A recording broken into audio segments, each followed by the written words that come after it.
Fréquence protestante.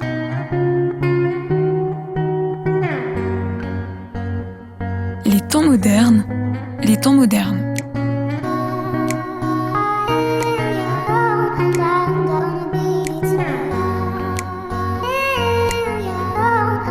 Laurence Roufouillet.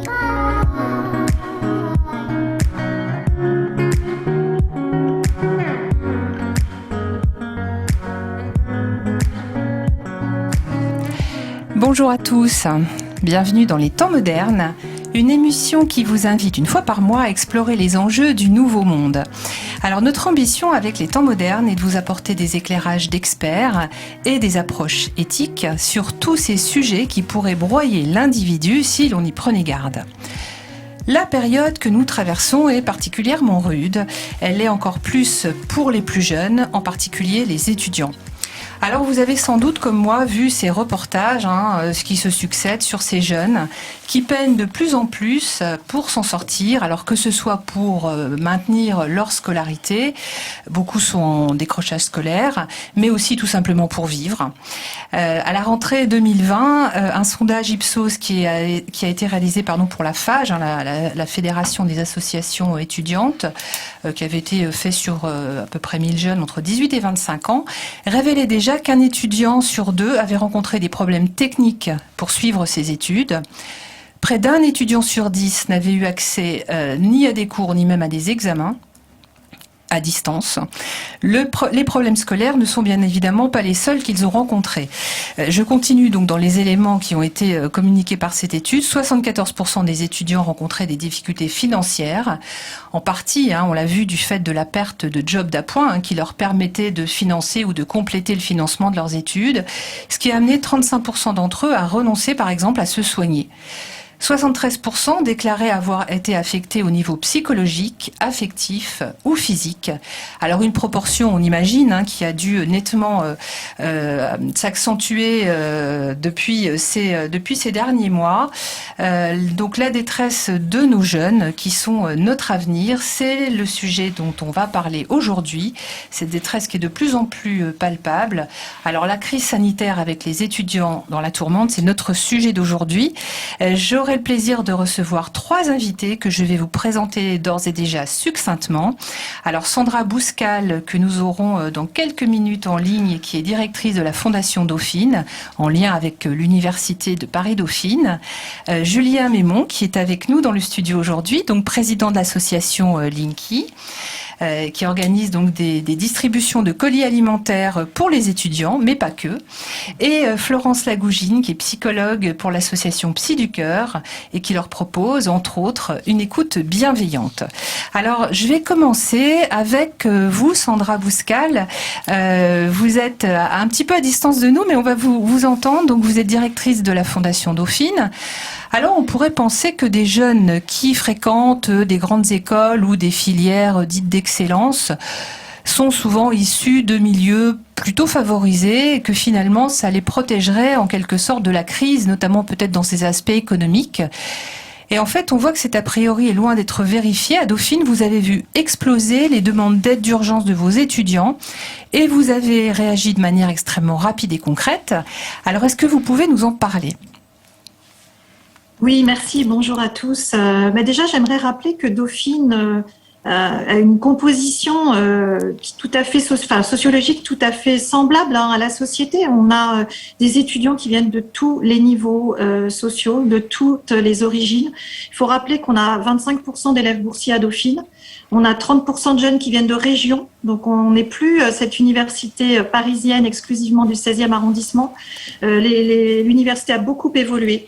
Et on est très représentatif de la société. Bien sûr, on aimerait avoir encore plus de diversité. On a des programmes d'ailleurs qui essayent de mettre en œuvre beaucoup d'actions pour faciliter l'accès de notre audience, vous l'avez rappelé, sélective, à des jeunes de tous horizons. Et on a d'ailleurs près de 10% maintenant de nos élèves également en première année de licence qui viennent de quartiers plus populaires et pour lesquels on travaille avec un programme à égalité des chances. Donc vous voyez, la sociologie de Dauphine est est très semblable à la société. Et avec cette crise que nous vivons tous, nous avons effectivement eu beaucoup d'étudiants qui ont manifesté des besoins d'aide sociale d'urgence. Et l'université s'est mobilisée depuis un an en déployant un budget multiplié par 10 depuis, par rapport aux aides qu'elle fournit d'habitude. L'augmentation des demandes, ça a été significatif. C'est à peu près dans quelle proportion par rapport aux demandes d'aide que vous aviez habituellement ? Alors, pour vous donner des chiffres très précis, l'université de Paris-Dauphine apporte en général à peu près un budget de 20 000 € par an d'aide sociale d'urgence. Oui. Et en 2020, depuis le début de la crise, c'est 240 000 € qui ont été apportés à des étudiants en situation d'urgence. Donc, voilà, plus de multiplié par 10 en termes de budget. Et au niveau de nos étudiants qui en ont bénéficié, ça a été multiplié par 7. On a 220 étudiants à ce jour qui ont bénéficié d'une aide d'urgence, là aussi, sur des questions vraiment de cas très, très, très difficiles. Donc, la Fondation a voulu se mobiliser en plus de cette aide de l'université qui arrivait un petit peu aussi à ses limites en matière de soutien, et c'est là où nous nous sommes mobilisés. Alors concrètement, comment vous avez fait ? Je crois que vous avez créé un fonds de solidarité étudiant que vous avez, pour lequel vous avez fait un speed crowdfunding. Racontez-nous ça. Oui, pour bien parler français. Voilà. Donc on a effectivement une collecte de fonds rapide, on va dire. Voilà, on va le dire en français. Important pour nos auditeurs. Tout à fait. Alors, on a fait appel à une plateforme en ligne qui nous a permis de mobiliser sur une période d'1 mois, parce que c'est un peu la technique aussi pour mobiliser sur une cause d'urgence nos anciens élèves, les diplômés de Dauphine, et aussi les parents d'élèves, parce qu'on a beaucoup de parents d'élèves qui se sont mobilisés dans cet élan de solidarité. Donc, du 15 février au 15 mars, on a lancé une campagne de collecte rapide, et en l'espace de 3 jours, on avait déjà collecté 25 000 €. Donc, on était vraiment hyper heureux de cette mobilisation de notre communauté dauphinoise. Et donc, à ce jour, donc au 15 mars, en fait, à lundi dernier, on avait collecté 80 000 €. Aujourd'hui, la plateforme est toujours ouverte. On a 82 000 € de collectés. Donc, vous voyez vraiment cet enthousiasme qui s'est manifesté de manière très rapide pour aider des étudiants et leur apporter ce complément d'aide et surtout faire en sorte qu'on puisse les sortir de cette précarité qui s'est un peu installée. Donc, c'était vraiment l'objectif de ce fonds. C'était de sortir de la précarité. Et qui n'était pas qu'une précarité économique. Comment vous allez vous servir, alors au-delà du fait de distribuer éventuellement, alors je sais que vous avez commencé des distributions alimentaires, mais finalement ces fonds, ça va se servir à quoi concrètement ? Comment ça va aider les étudiants ? Est-ce que vous avez quelques exemples à nous donner ? Bien sûr, déjà, je voulais dire qu'au-delà de l'aide financière qui est extrêmement importante, on a aussi eu des initiatives en dehors du soutien financier. On a des anciens qui nous ont proposé justement une collecte de produits alimentaires invendus de Rungis. Donc, je sais que Linky fait ça très bien également et qui vont être sur Dauphine d'ailleurs la semaine prochaine. Donc, très bien, on les salue. Comme partenaire, merci beaucoup. On a eu également un parent d'élève qui nous a offert 100 mètres carrés de bureaux qui étaient inoccupés en raison justement de la crise sanitaire pour aider une association étudiante à venir se retrouver puisqu'une partie des locaux de Dauphine sont quand même là aussi inaccessibles. On a eu une proposition d'aide, de soutien psychologique. Donc ça a fait, si vous voulez, émerger énormément d'aides. Et alors très concrètement sur les sommes qui ont été levées, on a différentes manières sur lesquelles on va intervenir. On va proposer déjà des bons alimentaires et des bons d'hygiène pour les étudiants, de manière à ce qu'ils ne doivent pas, si vous voulez, passer par cet exercice quasi mensuel, et pour certains d'entre eux, 2 fois par mois, de soumettre un dossier à la commission d'aide sociale d'urgence. Ce qui est très stressant finalement, c'est assez anxiogène pour eux d'être obligés tout le temps de refaire des démarches qui sont déjà assez compliquées à la base. Absolument, c'est difficile. Il y en a en plus certains qui s'autocensurent aussi. Donc cette collecte, elle a permis, si vous voulez, de leur dire, ben voilà, n'hésitez pas, on est là pour vous. Ça sera anonyme, confidentiel, mais on peut vous aider et c'est ouvert à tous. Venez nous rejoindre si vous avez des problèmes, on est là pour vous. Et donc on a essayé d'apporter cette aide pour qu'il n'ait pas à chaque mois revenir et poser un dossier pour qu'ils puissent se concentrer de manière sereine sur leurs études. Il faut rappeler que c'est extrêmement difficile les études à Dauphine et donc pour ces jeunes-là qui sont dans des situations précaires comme ça, c'est compliqué. Donc on va leur fournir des bons alimentaires. On va également leur proposer, pour certains d'entre eux qui sont en région ou parfois même qui sont des étudiants internationaux, de pouvoir prendre en charge leur billet d'avion ou leur billet de train. On a des cas d'étudiants qui ne sont pas rentrés chez eux depuis 2 ans. Donc, parce qu'ils ne peuvent pas payer, ils ont perdu leur petit job d'été, les parents, leur petit job quotidien même d'ailleurs, les parents ont perdu des emplois, etc. Donc, on est là pour faire toutes ces démarches-là, tous les aider, les accompagner. On va également proposer de l'équipement numérique, de l'équipement informatique pour ceux qui ont eu un ordinateur qui est tombé en panne ou qui ne peuvent pas en racheter un. Et puis, on a décidé aussi d'accompagner, au vu des résultats qu'on a eus sur cette collecte, d'accompagner le financement d'un fonds psychologique que l'université est en train de signer avec la Fondation de santé des étudiants de France. Oui. Pour construire un partenariat psychologique d'accompagnement personnalisé de nos étudiants par des psychothérapeutes professionnels, de manière à ce qu'on puisse les accompagner également dans ces besoins qu'ils peuvent exprimer. C'est une fondation qui est très réputée sur le soin études. Hein. Si je dis pas de bêtises, je parle sous la responsabilité de Florence aussi, qui doit bien les connaître, parce qu'ils sont très très connus pour cette action double de maintenir effectivement les études et tout en apportant une approche thérapeutique. Effectivement, donc c'est un partenariat qui va être signé à la fin du mois et on est très heureux au niveau de la Fondation Dauphine d'avoir pu y participer à hauteur de 40% de son financement pour cette première année grâce à cette collecte et grâce à la mobilisation donc de ces parents d'élèves, de ces anciens élèves et de ces entreprises qui nous ont soutenus. Sandra Bouscal, donc les étudiants qui sont du ressort bien sûr de votre université, donc ne pas hésiter à contacter Alors comment ça se passe ? Quel est le relais sur le terrain chez vous ? Si certains jeunes nous écoutent et qui sont à Dauphine, comment ils doivent faire pour tirer la sonnette d'alarme ? Eh bien, soit ils contactent la commission d'aide sociale d'urgence de l'université qui est accessible au niveau de la vie étudiante, où ils peuvent venir aussi à la Fondation Dauphine. Nous sommes au 4e étage de l'université et chaque semaine, nous avons mis en place des distributions alimentaires. On a 70 étudiants qui se sont inscrits, qui étaient encore là mercredi, donc hier, pour venir aider et distribuer de la nourriture pour ces étudiants. Donc voilà. Parfait. On est à l'écoute. Merci beaucoup pour ce témoignage et pour votre intervention, Sandra. Et puis peut-être à une prochaine fois, en tout cas pour d'autres choses. On va poursuivre, nous, de notre côté, l'émission sur le plateau avec 2 personnes qui sont avec nous aujourd'hui. Julien, j'en ai parlé tout à l'heure, donc de l'association Linky. Vous êtes président de cette association. Si je résume, hein, il y a une phrase que j'ai bien aimée, c'est que c'est une solution solidaire au gaspillage alimentaire. Alors, elle est pas de moi, elle est de vous, hein, c'est sur votre site. Donc, l'intention première de votre association, c'est d'un côté, il y a des organismes, on va dire, des restaurants, des magasins qui ont des invendus alimentaires, mais qui peuvent être utilisés. Et de l'autre côté, il y a des personnes qui sont en précarité alimentaire, et vous faites le pont entre les deux, c'est ça ? Bonjour, oui, tout à fait, c'est ça. On essaye de faire de l'aide alimentaire durable, c'est-à-dire d'essayer à la fois d'avoir des actions qui prennent en compte l'époque dans laquelle on vit et le besoin de choisir aussi les aliments dont on peut bénéficier. Et donc pour l'aide alimentaire, pour ceux qui en ont besoin, d'avoir des colis alimentaires qui sont constitués d'une certaine manière. En l'occurrence, on privilégie le bio, l'agriculture vertueuse, on fait des colis alimentaires qui sont équilibrés. Ça ne veut pas dire que tout est bio, il peut y avoir au milieu de ça une boisson, un soda qui peut faire plaisir aussi, parce que dans la nourriture, il y a quelque chose de réconfortant et pas que du bien-être physique, quoi. Il y a du bien-être mental aussi. Enfin voilà, donc il y a tout dans ces colis. Tout le mode de distribution compte aussi évidemment, et on a beaucoup travaillé là-dessus.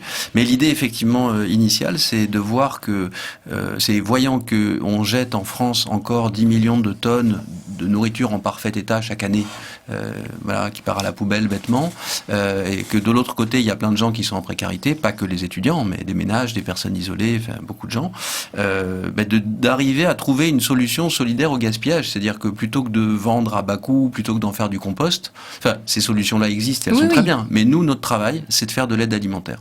Nous, notre travail, c'est d'identifier des publics qui en ont besoin et de faire en sorte de leur donner ce dont ils ont besoin. Vous récupérez au départ auprès de qui ?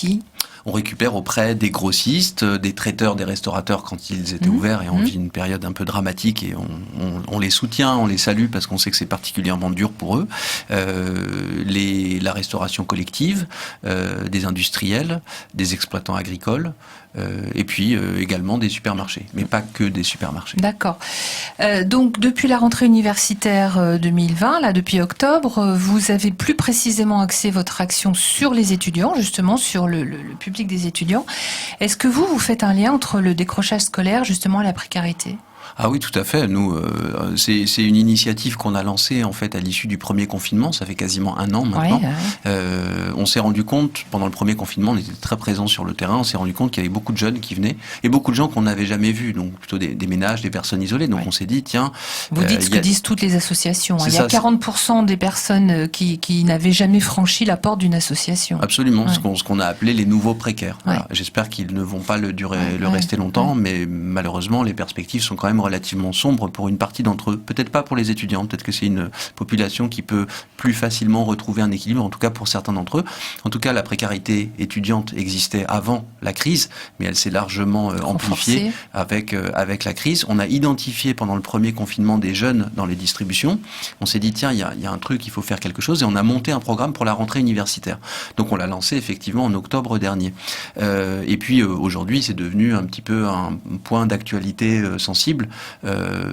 Enfin, tout le monde a conscience de la situation dramatique d'une génération qu'on peut considérer comme sacrifiée, en tout cas momentanément. On espère que non, oui. Oui, non, momentanément. Le but, c'est qu'elle ne le soit pas, j'espère, en tout cas, oui. Absolument, et on y travaille et on essaye de constituer avec d'autres un filet de sécurité pour cette génération. Et quand je dis sacrifié, c'est pas sacrifié impactés. Ils sont très impactés pour l'instant. Mais c'est qu'ils sont momentanément, en tout cas, mis de côté dans une société qui n'a pas anticipé la gravité d'une crise qui nous touche tous, mais qui les touche davantage compte tenu d'une précarité qui est liée à leur âge, qui est liée à leur insertion dans la société, qui est liée au fait que souvent les familles sont éloignées des étudiants, que ce soit des familles en France ou que ce soit des familles à l'étranger, et ils se retrouvent en plus bloqués devant un ordinateur à suivre des cours toute la journée. Donc c'est une situation qui est très complexe. Mais oui, évidemment qu'il y a un lien entre décrochage scolaire et insécurité alimentaire. C'est que nous, les étudiants qu'on voit chaque jour, c'est des étudiants qui nous racontent que c'est soit leurs études, soit manger en fait. Mais ils n'arrivent pas à faire les deux. Ils ne parviennent pas à faire les deux. Ça demande trop d'énergie, c'est trop compliqué, c'est psychologiquement trop dur. Je crois qu'il y a je ne veux pas parler Florence en parlera beaucoup mieux que moi, mais je pense qu'il y a une charge mentale qui est beaucoup trop forte sur pression énorme sur nous tous dans la société, mais qui les touche eux tout particulièrement parce que peut-être qu'ils sont un peu plus jeunes et qu'ils ont un petit peu moins de ressources et de solutions pour dépasser ces difficultés. Mais je crois que la situation est extrêmement difficile. Il y a un an, il n'était pas envisagé et il n'était pas envisageable que nous vivions avec des masques, que nous soyons empêchés de sortir, que nous soyons empêchés de voir les gens que nous aimons ou des étrangers qui sont dans le coin parce que on partage le même bar ou le même restaurant. Et depuis un an, on vit ça. Oui, tout a été bouleversé. Clairement, tous les repères en fait ont été brouillés et il faut trouver de nouvelles façons de se structurer. Moi, je voudrais que vous nous expliquiez. Donc, vous fonctionnez avec des points de distribution. Oui, on a des points de distribution dans Paris, donc tous les jours, donc des points qui sont différents. Et l'idée, c'est que tous les étudiants qui en ont besoin puissent venir à une distribution alimentaire. Ils reçoivent systématiquement, quand ils se sont inscrits, préinscrits, ils reçoivent un colis alimentaire de 6-7 kilos. Ah oui, c'est beaucoup quand même. Oui, c'est ça. L'idée, c'est d'avoir une bonne dizaine de repas. Il y a évidemment des fruits, des légumes, des plats préparés aussi par des chefs, parce qu'on a lancé un partenariat avec des chefs esselés dans leur restaurant. Donc, on fait des petits plats aussi pour eux. Comme ça, ils ont à la fois à cuisiner, et puis des plats déjà cuisinés, puis cuisinés pour eux avec amour. Donc, c'est fantastique. On l'a fait en partenariat avec une association qui s'appelle Écotable. Et puis, on a évidemment, en plus de ça, des laitages, des féculents, je sais pas, du chocolat, des boissons, voilà. Tous, en tout cas, on a un colis alimentaire complet. Il est servi 2 fois par semaine, ce colis alimentaire, au même endroit. Ce qui fait qu'un étudiant qui vient à un endroit récupérer un colis n'a plus à se soucier, c'est un peu ça notre but en quelque sorte, en termes de charge mentale, n'a plus à se soucier de son alimentation. Génial. Un petit colis comme ça de 7 tout à kilos. l'heure, c'est-à-dire de se libérer aussi de cette espèce de tension à refaire les choses, à refaire les démarches.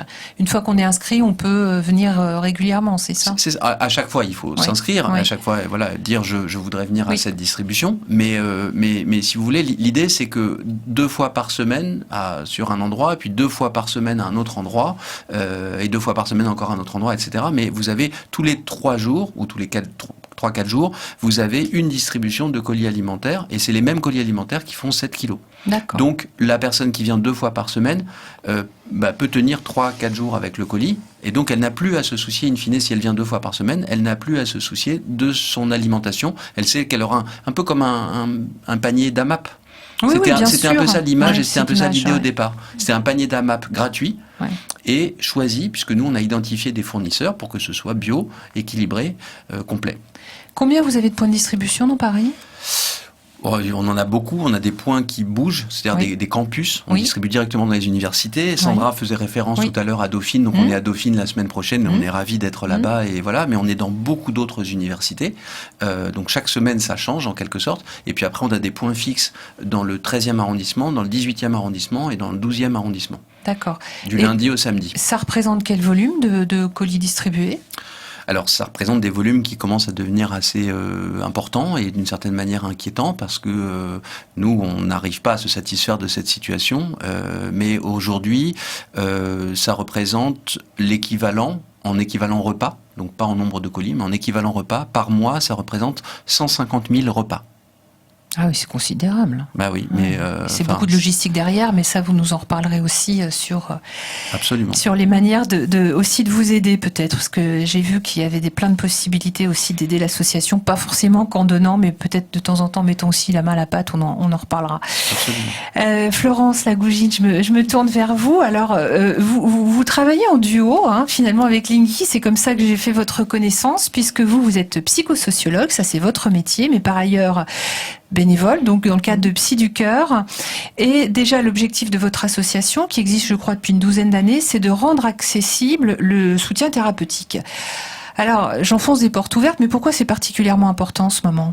Voilà. Alors, je précise que je suis psychosociologue et gestalt thérapeute. Oui, je l'avais noté, mais c'est moi qui ai sauté la ligne. C'est de ma faute. Voilà, je suis voilà, et gestalt thérapeute, c'est très important parce que ça veut dire effectivement que notre structure a été créée dans cet esprit-là, de rendre accessible le soutien thérapeutique avec des permanences qui sont d'accueil sans condition, mais aussi parce que nous travaillons spécifiquement sur la question de la relation entre la personne et son environnement. Et c'est à cet endroit-là, je pense qu'il y a beaucoup de choses où nous nous sommes trouvés, je dirais, avec bien trouvé. Vous êtes bien trouvé. Voilà, on s'est bien trouvé effectivement à cet endroit-là. Ce que nous cherchons à faire là, c'est vraiment de développer des actions dans lesquelles, là, ce sont les psys qui vont vers les personnes. C'est pas, on n'attend pas effectivement que les personnes viennent vers les. Vous allez au devant. Voilà, on va au devant directement. Et c'est là que c'est quelque chose qui est vraiment fondamental, parce qu'en l'occurrence, il y a beaucoup d'offres de formation, de thérapie, qui existent. Voilà. Mais en l'occurrence, ou de psy qui existent, mais le problème, c'est comment j'y accède. Parce que pour y accéder, il y a quand même au moins 4 pas qu'il faut pouvoir faire.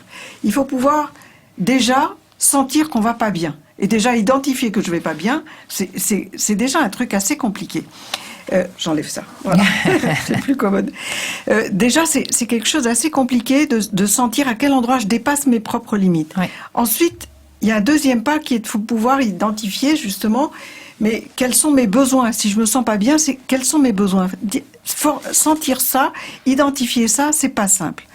Ensuite, il faut pouvoir, à partir de ces besoins, formuler une demande, c'est-à-dire concrètement se dire mais qu'est-ce que je fais comme demande. Et quand je fais une demande, ça veut dire que je vais traverser quelque chose de bien compliqué qui est de se dire je peux pas m'en sortir tout seul. Et toutes les aides qu'on apporte à l'heure actuelle, effectivement, elles se confrontent à cet endroit-là, à l'endroit aussi de jeunes qui doivent pouvoir se dire ben, j'arrive pas à m'en sortir tout seul. J'arrive pas à m'en sortir toute seule, il faut que je puisse faire une demande. Et après, le 4e pas, c'est ensuite il faut que je puisse de ma demande, faire une démarche, aller vers un endroit où il y a des personnes, que ça soit donc sur le plan vital, sur le plan alimentaire, que ça soit sur le plan psychologique, que j'aille vers quelqu'un qui peut m'aider. Donc actuellement, c'est effectivement quelque chose qui est extrêmement important. Et c'est là, je crois, où on s'est bien retrouvé avec Linky, c'est que Linky a intégré dès le départ cette dimension humaine, la dimension humaine dans son approche. C'est-à-dire que là, il y a bien eu quelque chose qui s'est fait.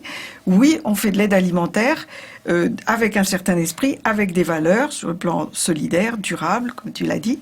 Mais aussi, c'est vraiment, c'est à des êtres humains qu'on s'adresse. C'est pas juste une opération qu'on fait, c'est à des êtres humains. Et à cet endroit-là, vous avez vu que ces êtres humains, eh bien, vous vous adressiez à eux, vous les appelez par leur prénom. Hein, je vois ça avec tous les bénévoles qui interviennent. Vous les appelez par leur prénom, vous leur parlez. Vous faites pas juste leur distribuer des produits, vous leur parlez. Et puis parfois, vous leur parlez. Et puis il y a quelque chose de très précieux qui se fait à la fin. C'est qu'à la fin, il y a toujours des bénévoles qui disent ah. Et puis alors surtout, si c'est la première fois que tu viens, tu oublies pas que tu ramènes ton sac la prochaine fois. Et ça, ramener le sac la prochaine fois, ça veut dire faire du lien avec la prochaine fois. Et ça veut dire tu es bienvenu. Ouais. Et nous nous inscrivons dans ce courant-là. Ça veut dire aussi... et puis si tu as aimé cette expérience, parce que c'est un moment de rencontre pour les jeunes, c'est le moment où justement ils sont là, tous ensemble, ils peuvent même se donner rendez-vous entre copains quand ils en ont, pour pouvoir se retrouver là. Donc tout le travail de la déstigmatisation se fait de soi-même. Et c'est très important. Et alors là, du coup... on arrive effectivement à un endroit où on va dire, mais si tu as aimé cette expérience de vie, eh bien, like-nous parce que ça nous aidera à avoir des donateurs. Alors, quand on fait ça, nous nous inscrivons dans ce mouvement-là parce qu'ensuite, ça veut dire que Julien nous dit aussi, oui, mais on se rend compte qu'il y a des fois des jeunes qui sont là et puis ça les bouleverse tellement qu'on soit humain avec eux, qu'on leur parle, qu'ils ont les larmes qui montent aux yeux, qu'il y a des angoisses qui montent, parce qu'ils peuvent effectivement peut-être même un peu décompenser. Oui, c'est ça. Et là, à ce moment-là, vous êtes là. Ils nous ont dit, il faut des psys, il faut des professionnels pour être là, il faut qu'on soit là. Et nous sommes là. Alors, je vous interromps juste quelques instants, on va faire une petite pause et puis ensuite on reprend, c'est passionnant. À tout de suite.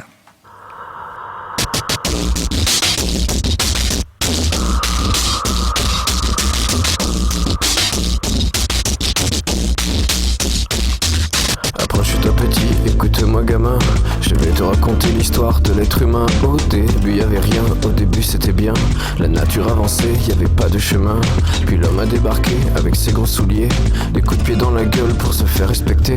Des routes à sens unique qu'il s'est mis à tracer. Les flèches dans la plaine se sont multipliées et tous les éléments se sont vus maîtrisés. En 2 temps 3 mouvements l'histoire était pliée. C'est pas demain la veille qu'on fera marche arrière. On a même commencé à polluer le désert. Il faut que tu respires.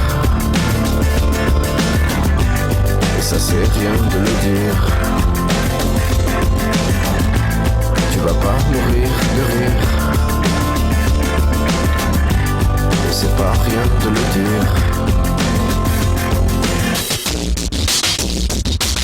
D'ici quelques années on aura bouffé la feuille. Et tes petits-enfants ils n'auront plus qu'un œil. En plein milieu du front ils te demanderont pourquoi toi t'en as 2, tu passeras pour un con. Ils te diront comment t'as pu laisser faire ça. T'auras beau te défendre, leur expliquer tout bas. C'est pas ma faute à moi, c'est la faute aux anciens. Mais y aura plus personne pour te laver les mains. Tu leur raconteras l'époque où tu pouvais manger des fruits dans l'herbe, allongés dans les prés. Y avait des animaux partout dans la forêt. Au début du printemps les oiseaux revenaient. Il faut que tu respires. Et ça c'est rien de le dire. Tu vas pas mourir de rire. Et c'est pas rien de le dire. Il faut que tu respires. C'est demain que tout empire. Tu vas pas mourir de rire. Et c'est pas rien de le dire. Vous nous écoutez toujours donc dans les temps modernes, on est sur l'antenne de Fréquence Protestante. Et puis depuis quelques instants déjà, on parle des étudiants, de nos jeunes dans la précarité et surtout des solutions pour les aider pour que justement ils puissent un peu respirer et reprendre ou continuer et vraiment soutenir leurs études du mieux possible. Je suis aujourd'hui avec deux grands témoins, donc Julien Mémon de l'association Linky et Florence Lagougine de l'association Psy du Cœur. Et justement, Florence, alors vous êtes passionnée par ce que vous faites. On pourrait faire, je pense, des émissions plusieurs heures avec vous, Florence. On va essayer de se concentrer. Donc, vous parliez, alors moi, il y a un mot pour moi qui est très important, c'est la déstigmatisation. Justement, la difficulté que peuvent avoir les jeunes comme d'autres à aller vers ces associations, de reconnaître qu'on est en difficulté. Vous disiez, la première étape dans ces 4 pas, c'est sentir que je ne vais pas bien. J'ai des besoins, j'ai une demande, il faut que j'arrive à la formuler et ça demande du courage. Vous parliez de légère décompensation quand il y a justement des moments où c'est un peu tendu émotionnellement et où ces jeunes, les larmes montent aux yeux. Qu'est-ce que vous leur diriez, alors je pense à ceux qui nous écoutent, pour faire le pas? Qu'est-ce que vous leur conseilleriez? Pour essayer d'aller au-delà justement de ces a priori qu'on peut avoir, de cette honte tout simplement, ou de culpabilité, je sais pas, qu'on peut ressentir? Une première chose qui se fait de plus en plus, puisque maintenant ça fait quelque temps que nous sommes effectivement à la fin des distributions alimentaires de Linky et que nous voyons des situations évoluer et des positionnements des jeunes évoluer. Une des premières choses que nous voyons de plus en plus, c'est que les personnes viennent de plus en plus avec au moins un copain ou une copine. Ah, très bien. Ils viennent à plusieurs. Ça, et ça, c'est formidable. Parce que ça, c'est un bon effet. Oui. C'est un bon effet, effectivement. C'est que c'est un lieu où on peut se rencontrer, on peut donner rendez-vous, et que là, à ce moment-là, la honte sociale, elle peut effectivement se dissoudre. On y va, c'est un bon moment. Je crois que les jeunes ont bien capté que c'est un moment où il y a de la musique, alors, c'est chaleureux. Justement, je vous interromps sur ce point-là parce que ça, c'est Alexis qui m'en a parlé. Il y a de la musique sur vos points de collecte. Il y a systématiquement de la musique, si possible un peu fort, peut-être même un peu trop fort. Mais et ça nous oblige d'abord à... Bon, il y a tous les gestes de sécurité, bien de sûr, barrières sont évidemment respectés. On fait très gaffe à ça. Ça nous oblige à parler, parfois à parler un peu plus fort. Parfois à mettre la main sur l'épaule aussi quand on parle à quelqu'un. Voilà, c'est ce qu'on promeut à travers ça, c'est un outil, la musique, mais c'est un outil d'hospitalité et c'est un outil de lien social. Et quand elle est un tout petit peu trop forte, on comprend qu'on est dans une situation un petit peu exceptionnelle et peut-être que l'accueil en est changé. Et c'est très important pour nous d'accueillir bien tous les étudiants qui viennent et de les accueillir dans des dispositions qui ne les stigmatisent pas encore plus qu'ils le sont de par leur situation, puisque être précaire, se trouver dans une situation où on se dit, en fait, je n'y arrive pas. En fait, je n'y arrive pas. Je cherche des recours, je cherche dans ma famille, mes amis, je cherche autour de moi. Je suis tout seul, je n'y arrive pas. Vous avez évoqué des chiffres au départ. Vous avez donné des chiffres d'un observatoire ou des chiffres d'une organisation étudiante. Nous, on fait un accueil universel, c'est-à-dire que viennent tous les étudiants qui ont une carte d'étudiant et qui se sont préinscrits. Donc, on ne fait pas de barrière à l'entrée. Ça, on peut peut-être le redire dans les modalités pratiques. Donc, comment on s'inscrit, par exemple ? Alors, on envoie un mail à Linky. Donc, sur votre site internet. Sur notre site internet, sur les réseaux sociaux. Linky.co. Linkee.co. Voilà. Donc, ça, c'est le site internet. Et puis, il y a les adresses de distribution qui sont sur les réseaux sociaux. Donc, on trouve, si on veut s'inscrire dans le 12e, c'est étudiant12@linky.co. Dans le 13e, étudiant13@linky.co, etc. Et il y a toujours une réponse. Donc, on s'inscrit comme ça. Donc, c'est une inscription. C'est ce qu'on appelle un accueil inconditionnel ou un accueil universel. C'est ce qu'on a choisi au départ. On l'a conçu comme ça, cette distribution, ces distributions. Mais la contrepartie... Est-ce que c'est anonyme pour le coup ? Oui, bien sûr. D'accord. Bien sûr, c'est anonyme. Vous envoyez un mail pour vous inscrire. Donc vous avez quand même votre... On vous demande pas... il faut votre carte d'étudiant. Il faut prouver qu'on est étudiant. La carte d'étudiant. Bien sûr. Et on vérifie les cartes d'étudiant à l'entrée et que c'est conforme à la liste qu'on a reçue. Nous, ça nous permet de savoir si on a 500 inscrits, d'avoir 500 colis ou 550 colis, parce qu'on organise les choses pour qu'il y ait un petit peu de marge et qu'il n'y ait jamais personne qui reparte sans un colis. Mais on mène aussi, parallèlement à ça, c'est un peu la sortie en quelque sorte, une étude sociologique sur tous les bénéficiaires. C'est-à-dire qu'on leur a envoyé un un questionnaire qui est anonyme pour le coup, qui nous permet de savoir, de connaître les ressorts de la précarité. Alors je peux pas vous dévoiler tous les résultats parce qu'on est en train de les analyser, mais je peux vous dire que il y a plus de 60% des étudiants qui viennent sur toutes nos distributions, donc c'est plusieurs milliers de questionnaires, c'est plutôt 3000 personnes.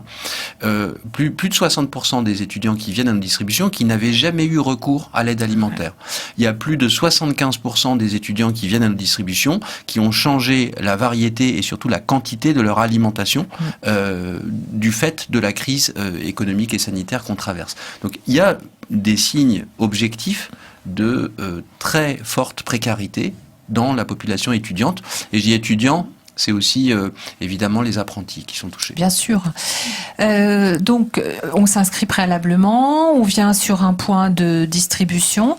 Oui, à quel moment le relais il va se faire entre guillemets avec Psy du Cœur? C'est un peu dans la. C'est un relais permanent, c'est-à-dire que c'est pas l'un qui passe à l'autre ou l'autre qui passe à l'un, mais on travaille ensemble.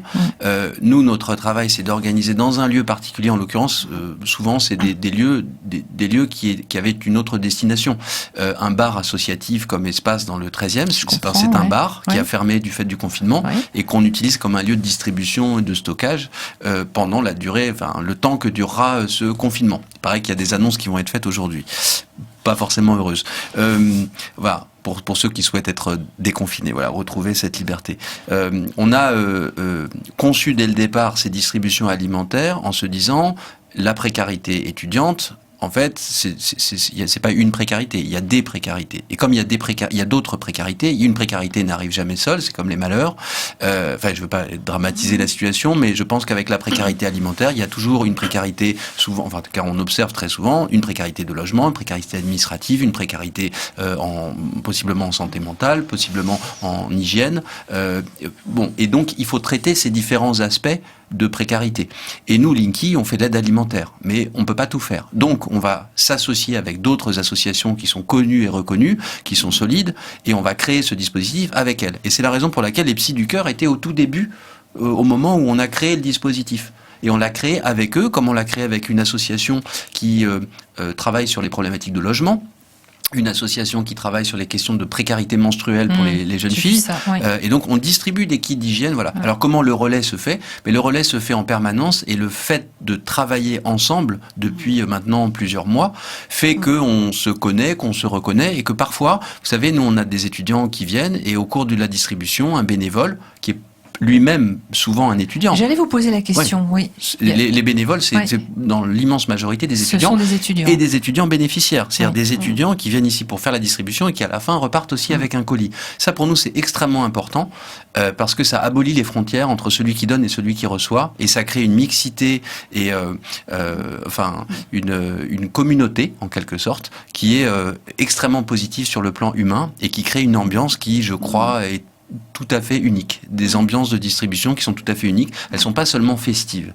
Elles sont bienveillantes, elles sont très profondément humaines et je sais pas exactement ce qui s'est passé, mais je sais que c'est réussi, voilà. Et que ça ne tient pas qu'à nous, c'est tous ceux qui sont là et voilà. Et le relais avec les Psy du Cœur, il se fait en quelque sorte de façon assez naturelle, mais ils sont sur un point de la distribution, donc dans le lieu à l'intérieur, si vous voulez, et les étudiants passent devant eux et peuvent s'arrêter et à ce moment-là et engager, ne serait-ce qu'engager la conversation. Exactement. J'imagine ça peut commencer aussi simplement que ça. Je souligne une chose importante là, c'est qu'effectivement les bénévoles de Linky sont des étudiants, c'est-à-dire que c'est une très bonne façon de les remettre en position d'être acteurs de quelque chose, de contribuer, de pas seulement effectivement recevoir, mais de contribuer. Alors nous sommes effectivement nous sommes tout à fait à le même endroit, je dirais, qu'avec Linky, c'est-à-dire que nous ne travaillons jamais tout seuls. Nous travaillons toujours. Nous nous considérons effectivement comme des acteurs de la santé psychosociale, je préfère dire ça plutôt que santé mentale, qui pour moi est un peu trop là-haut, et puis relève plus de la psychiatrie. Nous sommes des acteurs de la santé psychosociale, et à cet endroit-là, effectivement, nous travaillons toujours avec et parmi et avec les autres acteurs. C'est pour ça qu'on s'est bien trouvé, effectivement, parce qu'on travaille ensemble. Je prends un tout petit exemple. Oui. Je vois une personne, une jeune femme qui est extrêmement angoissée, tétanisée. Je regarde un petit peu ce qui se passe, voilà, et puis Chemin faisant, je vois qu'elle a un problème de logement majeur, que d'ici 15 jours, elle se rend compte qu'elle va être dehors. Et je me rends compte que dans cette façon corporelle d'être tétanisée, je vois qu'elle ne peut... Il n'y a rien qui peut se passer. Bon, alors simplement je continue à échanger avec elle, dehors, là, sur le trottoir, juste en sortant, et je me mets juste à marcher avec elle. Je l'invite à marcher avec moi, juste pour la remettre corporellement en mouvement. Et puis à ce moment-là, au fil de l'eau, en l'espace de 10 minutes, un quart d'heure à peine d'échange, commence à venir... Ah oui, tiens, peut-être on pourrait explorer telle ou telle possibilité. Ça se délie. Et là, à ce moment-là, effectivement, il y a quelque chose qui se délie et elle repart avec ça, la possibilité que peut-être. Voilà. Et puis, entre-temps, il y a d'autres partenaires qui sont Linky, puis il y a Espace, par exemple, qui accueille, qui est le lieu d'accueil dans le 13e, qui est très attentif aux demandes et aux besoins qu'il peut y avoir, qui mobilise des associations comme La Clé. Et le jeudi suivant, il y a un organisme qui est là, qui s'appelle La Clé, et qui aide sur le plan du logement. La jeune femme revient, on la voit, et puis elle me dit « Ah, j'ai pas résolu mon problème, mais j'ai fait des démarches, ça va beaucoup mieux. » Très bien. Déjà, première étape. Et puis ensuite, il y a La Clé qui est là et qui aide à trouver effectivement et le logement, puis après les questions de montage financier, etc. Donc, il faut bien regarder les choses en termes par rapport à la détresse étudiante. Il y a des situations qui sont des situations profondes. Il y a des situations, il y a des attaques de panique, il y a des choses profondes qui arrivent, qui relèvent effectivement à ce moment-là d'un soutien et d'un psychiatrique, mais il y a aussi des situations où on voit remonter des choses de fond qui avaient été enfouies et qui remontent à l'occasion de la situation actuelle, ne serait-ce que de la solitude, où on tourne en rond avec soi-même. Ouais. Mais il y a aussi quantité de choses qui sont d'ordre réactif et qui sont d'ordre beaucoup plus psychosocial et qui sont réactives à la situation. Et où là, il s'agit effectivement en tant que thérapeute d'être à un endroit où on va surtout pas être à un endroit vous pouvez avoir des entretiens de thérapie ici. C'est pas ça qu'on dit. À la sortie, effectivement, de la distribution, nous, on est humainement juste là, en termes de présence humaine, ce que Irvine Yalom appelle comme ça, la présence humaine. Nous sommes juste à cet endroit-là pour dire comment ça va pour toi aujourd'hui. Ça, c'est une phrase déterminante. Hein. Comment ça va pour toi aujourd'hui? Et nous arrêtons là. Et puis on regarde. Qu'est-ce qui se passe? D'être juste en présence avec la personne dans la situation où elle est. Elle vient de vivre cette distribution-là. Elle a le panier plein. Nous ne les voyons pas avant quand il y a le panier vide, parce qu'il y a trop de tension par rapport à ça. Hein, et donc c'est déjà un peu relâché, quoi. C'était déjà un peu apaisé. Le panier est plein. Et puis des fois, on leur propose de poser le panier, juste là, justement. Poser un peu le panier et prendre le temps d'être là avec nous. Mais c'est vraiment, notre capacité, c'est être à cet endroit-là, au contact direct, et juste dans la présence de la personne, dans la situation où elle est, et de tenir compte de ça. Alors, ça suppose un grand professionnalisme. Oui. Quand on a préparé cette émission, vous m'avez dit l'importance de faire de la prévention à l'égard de ce que vous appelez des prédateurs, c'est-à-dire des gens qui tournent autour de ces jeunes qui sont en situation de vulnérabilité. Justement, quel est le problème, quels sont les risques, j'ai envie de dire, qui pourraient se présenter à ce moment-là? La précarité et les vulnérabilités que ça engendre, on l'a vu ensemble, chacun pour notre part, hein, peuvent engendrer effectivement des tas de bonne volonté qui sont très bienvenues, qui paraissent très bienvenues, mais qui certaines n'ont aucun cadre, qui peuvent développer de la dépendance, qui peuvent développer effectivement des actions de prédation, comme de la prostitution. Clairement, clairement. Oui. Quand on a besoin de ressources et qu'on n'a plus rien du tout, voilà, on fait ce qu'on peut. Et pour nous, il ne s'agit pas du tout de juger quoi que ce soit, mais de pouvoir être à un endroit où dire il y a d'autres alternatives peut-être. Hein.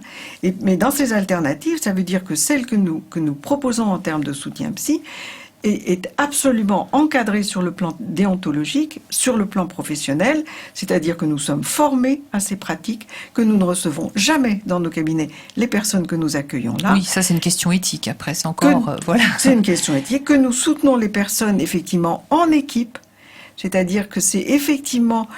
À un moment donné, ce sont certains bénévoles qui sont là, à d'autres moments, ce seront d'autres, mais les liens se font et c'est en équipe que nous allons soutenir. Nous assurons une supervision tous les mois de l'ensemble effectivement des personnes qui travaillent ces équipes, et nous sommes engagés bénévolement, c'est aussi là qu'on s'est retrouvés, c'est que nous sommes engagés aussi bénévolement dans ces actions.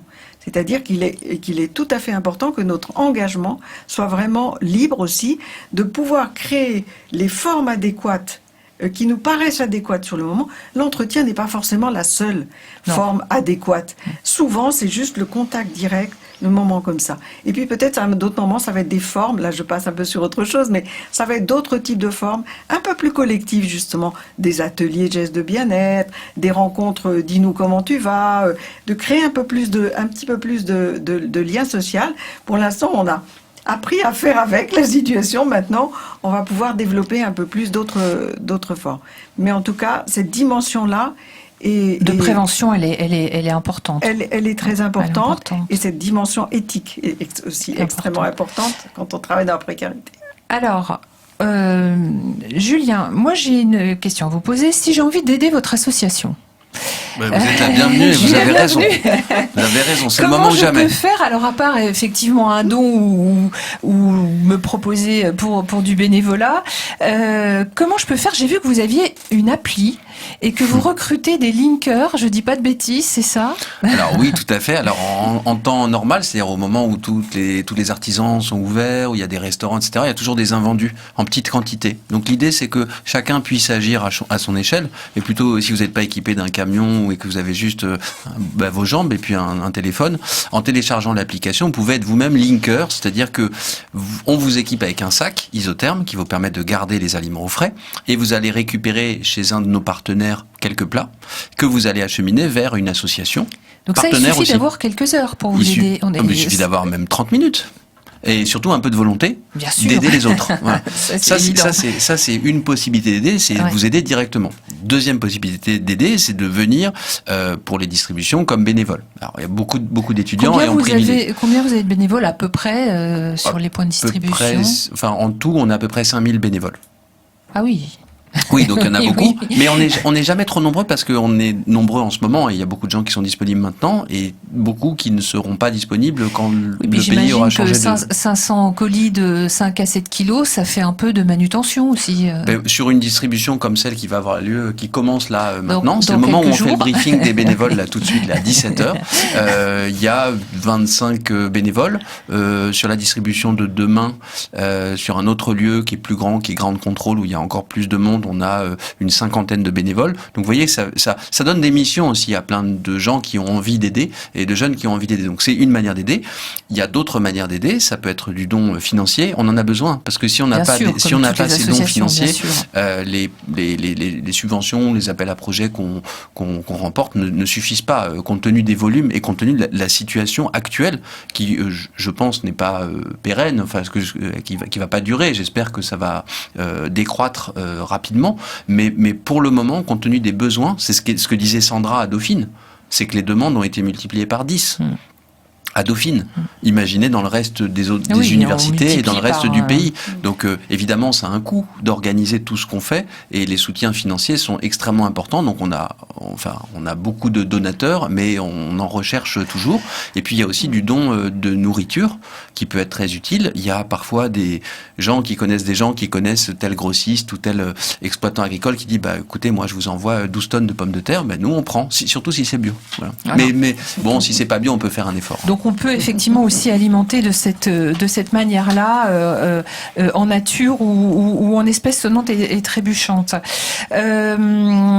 Florence, sur l'accompagnement, alors on a parlé quand on avait préparé l'émission, vous m'avez parlé d'un truc que j'ai totalement oublié qui s'appelle les BAPU. Et on oublie parfois que dans les universités, il y a des bureaux d'aide psychologique où tout étudiant peut normalement se présenter. Rappelez-moi comment ça fonctionne les BAPU. Moi, je suis pas la mieux placée pour pouvoir le dire, mais en tout cas, ce que je peux dire, c'est que ces bureaux d'aide psychologique universitaire sont là pour les étudiants, qu'il y a des possibilités de s'y inscrire. Il y en a dans chaque fac?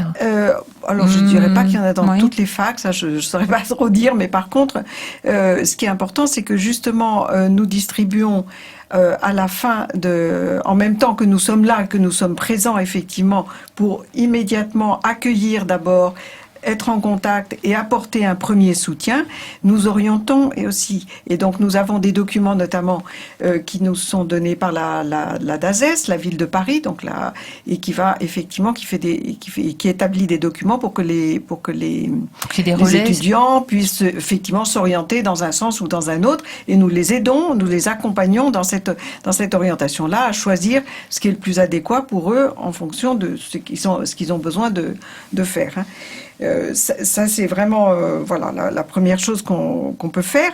Maintenant, il y a aussi effectivement une autre chose qui va être importante, c'est la présence, c'est la permanence de notre présence. Le fait qu'on soit régulièrement là, c'est aussi quelque chose qui est très important. C'est comme un point de repère, et on voit bien que pour bien des personnes, elles savent que aujourd'hui, c'est peut-être pas encore le moment. Elles sont peut-être pas prêtes non plus à faire un temps de soutien thérapeutique. Alors, à ce moment-là, c'est pas grave. On est là régulièrement. Ça peut être la prochaine fois. Cette permanence-là est vraiment importante.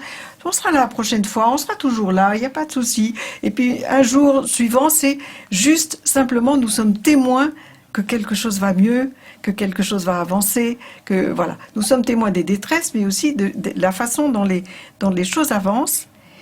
Et j'ai envie de dire que, juste, si je prends le relais de ce que tu disais sur la façon dont les bénévoles prennent en main, effectivement, les questions de faire vivre et de faire fonctionner Linky, nous sommes dans une situation, alors pour le coup vraiment en termes d'écosystème durable, d'aller dans ce sens-là, nous sommes dans une posture où ce que nous allons chercher à faire, c'est surtout permettre aux étudiants et aux jeunes notamment de contacter leurs propres ressources de résilience. Génial, et de bien pouvoir sûr. Et donc de faire monter en compétence les publics, là en l'occurrence les étudiants, mais de faire monter en compétence.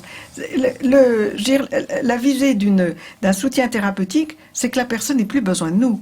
C'est qu'elle puisse effectivement être à l'endroit de ses propres ressources et qu'elle puisse avancer avec ça, s'appuyer dessus et puis continuer son chemin. Voilà, nous sommes juste, les personnes sont de passage, mais nous aussi nous sommes de passage dans leur vie. Alors, je vais peut-être donner quelques pistes en sachant que vous retrouverez ces coordonnées, y compris les coordonnées des associations qui sont avec nous aujourd'hui sur la page Facebook de l'émission, donc Les Temps Modernes. Alors, il y a un certain nombre de ressources, justement, de lieux d'orientation sur le site étudiant@gouv.fr, et notamment, j'en cite deux. Alors, un qui est assez connu, qui existe depuis longtemps, qui est le Fil Santé Jeune. Donc, c'est vraiment réponse à des questions, c'est tous les jours. Alors peut-être pour commencer à évaluer ce que vous disiez tout à l'heure, ses besoins, peut-être prendre un premier contact, ne serait-ce que par téléphone. Donc le Fil Santé Jeune, c'est tous les jours de 9h à 23h. Je redonne le numéro, c'est le 0800 235 236. C'est bien évidemment anonyme et gratuit. Ils ont également, si vous allez sur le site étudiant@gouv.fr, un chat. Donc on peut aussi échanger de manière anonyme avec des professionnels par chat, et un autre service d'écoute qui s'appelle Nightline. Voilà, donc soutien information par des étudiants bénévoles, c'est confidentiel, gratuit, et ils ajoutent sans jugement. Donc c'est l'adresse, le site internet, c'est nightline.fr. Donc vraiment pour peut-être déjà avoir ce premier contact avant de mettre en route d'autres choses. Ils sont ouverts jusqu'à 2h du matin. Et oui, c'est pour ça sans doute que c'est Nightline. Voilà. Et puis il y en a bien d'autres que je vous incite à aller voir sur le site du gouvernement, étudiant.gouv.fr. Alors on arrive au terme de cette émission. Je remercie en tout cas vivement nos invités, non seulement pour leur présence, mais surtout pour leur enthousiasme et puis pour leur action. On se dit toujours que ça va être, on espère, pour le moins longtemps possible, mais en tout cas c'est important, c'est de tenir sur la durée, de dire aux jeunes que il ne faut pas baisser les bras. Je crois qu'on va siffler les prolongations ce soir. Si j'ai bien compris. Mais ce qui est important, c'est quand même de bien sentir que les situations de crise sont aussi des situations d'opportunité. C'est d'ailleurs dans le langage chinois, c'est le même mot, signifie crise et opportunité. C'est-à-dire qu'on est vraiment là aussi à des endroits où il y a des pépites qui sont en train d'émerger hein, des innovations, des créations, d'autres façons d'être ensemble, d'autres façons de vivre ensemble et des liens de solidarité exceptionnels qui ont été très sont puissants. en train de se développer. Ça, c'est vraiment précieux. Moi, j'avais travaillé avec un psychiatre qui disait la crise, c'est un temps pour apprendre. Oui, voilà, donc bien j'espère qu'on apprendra un certain nombre de choses. Alors, je l'ai dit tout à l'heure, vous retrouverez donc toutes les infos, alors les portraits, les liens des associations dont on a parlé aujourd'hui, donc sur notre page Facebook, mais aussi de nos invités. Vous l'avez compris, notre émission était enregistrée à un moment un peu crucial. Donc voilà, c'est pour ça qu'on y a fait quelques fois référence. Je remercie Arnaud et Basile qui étaient à la technique. Notre prochaine émission, ce sera le mardi 27 avril, alors peut-être encore avec d'autres aventures d'ici là, sur un sujet tout à fait différent puisqu'on essaye assez régulièrement de parler du monde du travail, donc on parlera de la RSE, la responsabilité sociale des entreprises. Alors d'ici là, n'hésitez pas à faire réécouter cette émission aux jeunes que vous connaissez, aux étudiants qui en ont besoin, puisqu'elle est disponible en podcast sur le site de la radio fréquenceprotestante.com. Et puis merci encore à nos invités pour leur participation et surtout bonne soirée sur notre antenne.